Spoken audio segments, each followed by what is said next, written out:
यह dictation 5 second बाद start होगी, तब तक आप रेडी रहें। Ready start. उपाध्यक्ष महोदय, मैं समझता हूँ कि अब तक इस वैदेशिक नीति पर न केवल इस ओर के सदस्यों ने ही बल्कि दूसरी ओर के सदस्यों ने भी प्रधानमंत्री जी को धन्यवाद दिया है। इसलिए मैं अपनी तरफ से धन्यवाद देकर उनका बोझ बढ़ाना नहीं चाहता। इसमें कोई संदेह नहीं कि इस सदन के सभी सदस्य, चाहे वे किसी भी पार्टी से संबंध रखते हो, इस बात से पूरे सहमत है कि हमारी विदेश नीति ने संसार में हमारा सिर ऊंचा उठा दिया है। हमने पंचशील के सिद्धांत को संसार के सामने रखा है। यदि हम उसके आधारभूत सिद्धांत पर दृष्टिपात करें तो हमको पता चलता है कि हमने संसार में एक जो सबसे बड़ा काम किया है वह यह है कि हमने तनाव को कम करने का प्रयत्न किया है।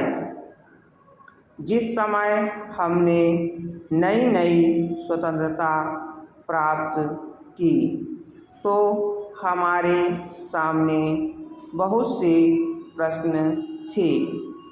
उनके साथ ही हमारे दो बड़े गुट थे जो कि एटम बम और दूसरे बम लिए हुए हमको चुनौती दे रहे थे कि अगर हमने उसमें से किसी एक गुट में सम्मिलित नहीं हुए तो हमको बड़ी कठिनाई होगी।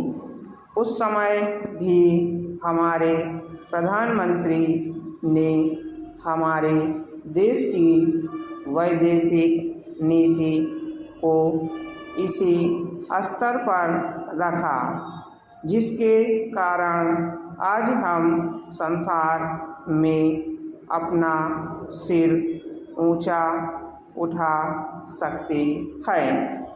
हमने जो संसार के सामने पंचशील के सिद्धांत को रखा उसका सबसे बड़ा फल यह हुआ कि एक सम्मेलन हुआ जिसकी ओर मैं आपका ध्यान दिलाना चाहता हूँ।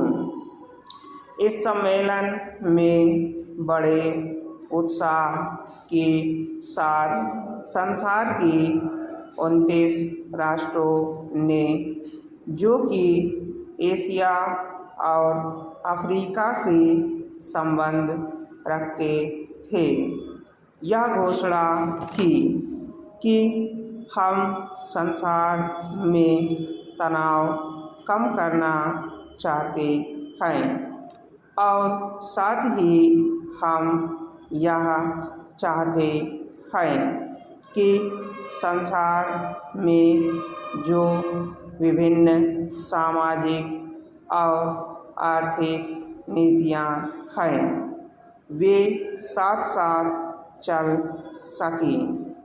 हमारी वैदेशिक नीति में जो सबसे महत्वपूर्ण चीज़ है वह है सह अस्तित्व की भावना।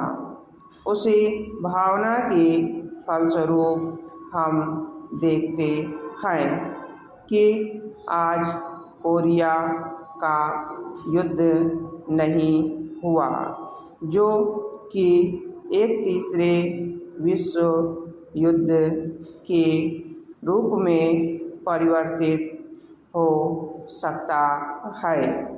हमारी इस नीति के कारण हमारे अमेरिकी मित्र हमसे कुछ अप्रसन्न भी हो गए, लेकिन यदि हम ऐसा न करते तो आज संसार को तीसरा युद्ध देखना पड़ता।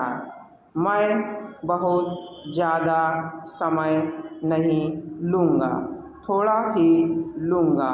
स्टॉप।